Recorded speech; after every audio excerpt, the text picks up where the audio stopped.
$6.7 billion in cash. Merck is absolutely desperate to plug their hematology pipeline. Desperate? No, it's calculated. $53 a share gets them that leukemia drug. You pay up for clean clinical data. Sure, but all cash at that premium? Pure banker fantasy. Almost as wild as OpenAI quietly closing 6 acquisitions this year. Wait, they hit 6 already? Okay, we need to look at who is actually funding that spree. The rundown. $33.4 billion. That's not a typo. Global Infrastructure Partners and EQT are teaming up to swallow AES Corp whole. I had to refresh my terminal 3 times when that dropped. It's massive, and honestly, it makes total sense when you look at the power grid demands right now. Sure, the infrastructure narrative is great, but look at the commentary today. Tariffs and regulatory hurdles just officially passed inflation as the #1 fear for dealmakers. You really think a $33 billion utility megadeal just sails through regulatory?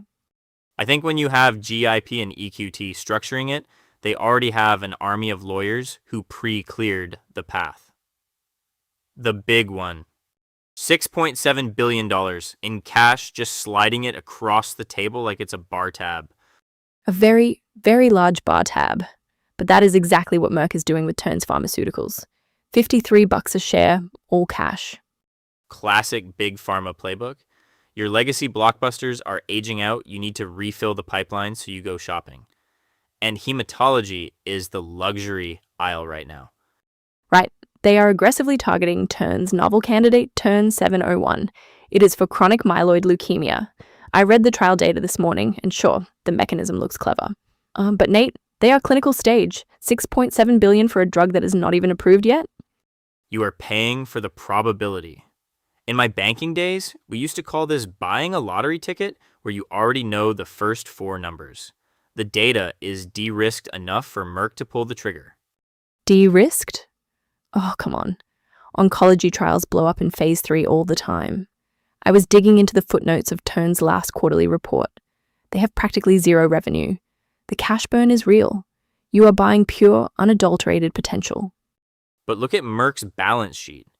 They have the cash and they desperately need a dominant position in blood cancers to keep the growth story alive for Wall Street.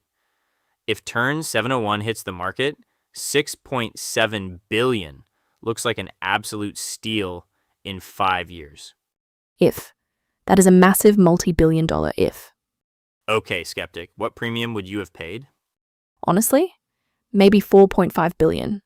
$53 a share is pricing in absolute perfection. They are assuming zero regulatory hiccups. If the FDA even sneezes at their trial design next year, Merck takes a massive write-down. I hate when acquirers pretend clinical phase means guaranteed commercial success. See, this is why you are not a pharma bro. You have to pay up for scarcity. There are only so many clean CML assets out there. If Merck did not pay 53, someone else was going to pay 55 by Friday? Gilead, maybe. Well, Gilead is apparently too busy circling our medicines right now anyway. But back to Merck. The press release literally used the phrase transformative certainty. Transformative certainty for an unapproved drug. Transformative certainty. That is poetry. I need to find the associate who drafted that and buy him a drink. Please do not encourage them. But fine, I get the strategic fit. Merck needs a hematology win, and they definitely bought themselves a shiny, very expensive new toy. Exactly. Sometimes you just have to pay retail. And speaking of shiny new toys and companies who literally cannot stop buying them. Oh, are we pivoting to Sam Altman?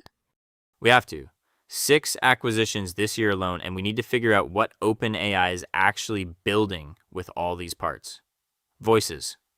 I'm looking right at this analyst note claiming AI is fundamentally reshaping M&A. They're actually saying acquirers rely on AI for deal sourcing now. They are. I talked to a VP last week who swore their proprietary AI tool found 3 off-market targets in 5 days. Nate, come on. That's just a second-year associate running a basic data screen and calling it machine learning, so the managing director feels futuristic. Hey, don't attack my former brethren, but seriously, the tech consolidation is real. OpenAI alone has quietly bought 6 companies this year. They're just vacuuming up everything in sight. Sure, OpenAI buying AI startups makes sense, But that's not the same as a middle market private equity shop using an algorithm to source a plumbing roll-up. Show me the footnote where a chatbot actually negotiated a multiple. Okay, fair point. But look at the other big theme from the industry observers today. The narrative has completely flipped.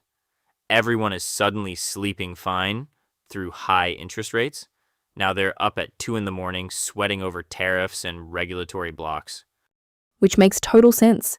You can model for high debt costs.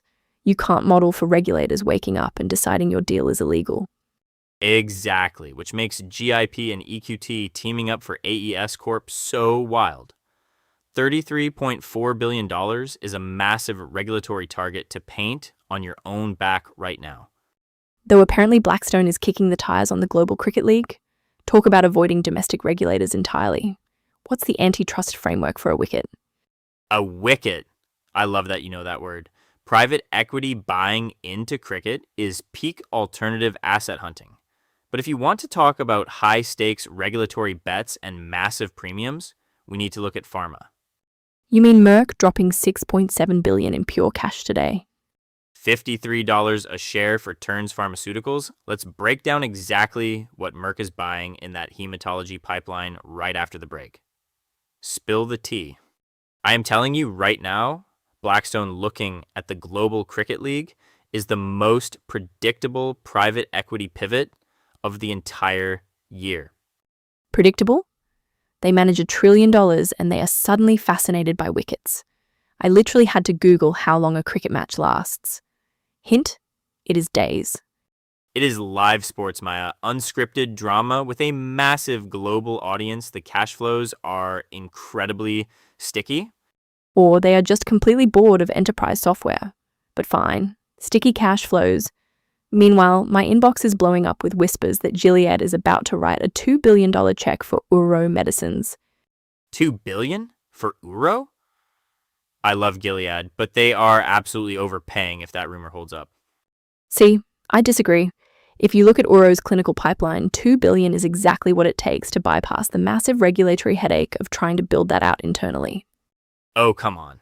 $2 billion is just a banker's vanity number. It looks way better on the deal tombstone than 1.8. You would definitely know. But honestly, the regulatory fears are entirely justified right now. Industry observers are saying trade tariffs and regulatory blocks are officially scaring deal makers more than inflation or interest rates. Finally, rates are just math. Tariffs are politics. You can model a rate hike, but you cannot model random trade volatility. Exactly, which is why you see all this capital fleeing to the Asia Pacific. Vietnam, Taiwan, Japan. We are seeing a massive deal surge over there, even with global M&A down 12% overall. Safety in new markets, but speaking of relentless momentum, we really need to talk about OpenAI. 6 acquisitions this year, and they are literally using AI to source their own deals now. It is completely meta.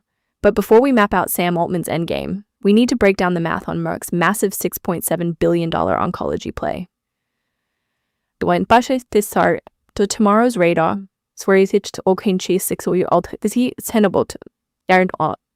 Six acquisitions this year.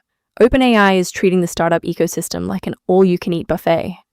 And they're going back for seconds, but honestly, I'm looking past tech tomorrow. I'm watching the Asia Pacific numbers. Really? With global M&A down 12%, you think APAC is the bright spot? Absolutely. Vietnam, Japan, Taiwan, they're surging. Deal makers are telling me interest rates aren't the boogeyman anymore. It's all about tariffs and regulatory volatility. I buy the tariff fear, but I don't buy the APAC surge saving the quarter. The volume just isn't there to offset a global slump. We'll see when the filings drop tomorrow. Oh, and keep an eye on Blackstone. Let me guess. Another data center play? Nope. Cricket. Wait, really? The insect or the sport? The Global Cricket League. They're actively evaluating a stake. Imagine the banker pitch deck for that one. I'd actually pay to read those footnotes. We'll track the filings and catch you next time.